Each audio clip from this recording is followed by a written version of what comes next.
quick little reading about why your manifestation hasn't manifested yet. Let's ask the cards if there's any guidance about why things are taking as long as they are taking.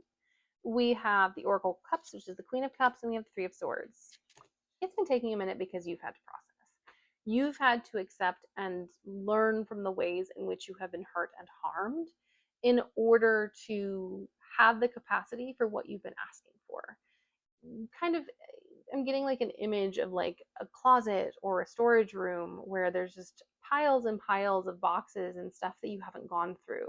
And if you want to move new things into this room or move new things into this closet, you're going to have to get rid of some of them. And you're going to have to make space so that the things that you've been wanting to come in have room to come in and settle. So they don't just come and look at the packed room and go, well, there's no room for us. We also have this High Priestess. The reason it's been taking so long is also because you haven't really known what you've wanted, or you haven't been clear about what you've wanted. Maybe you're afraid to ask for too much, or maybe you just are conflicted about different paths. You can have one thing and also something else. You don't have to only commit to one path. There are multiple possibilities and timelines and opportunities.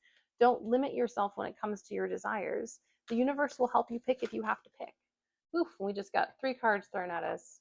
We've got the World, 5 of Wands, and the 9 of Wands. You know what? You're actually in a moment where you're about to have a breakthrough. 5 of Wands, 9 of Wands, you've been fighting your way out of stagnation.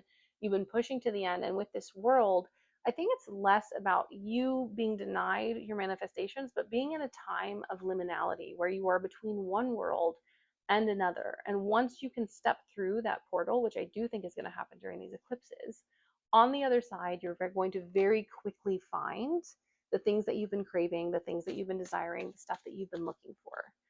Yeah, death card. You've been going through a massive death. And that is a time when things don't really stick, where there's not really a floor beneath your feet, where you've been a bit free falling.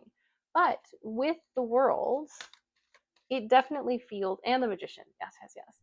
And this Magician, you are coming through death into creativity and into life. And I really think on the other side of August, you are going to be finding more freedom and more expression and a more tactile ability to get the things that you want. We just have to make it through the eclipse portal.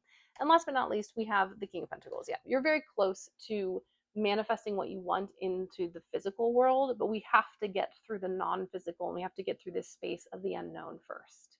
It's coming quite quickly, my dears. We're just processing this last little bit. Anyways, that is my reading for you. I wish your manifestations to come in speedily post eclipses, and I will see you all later.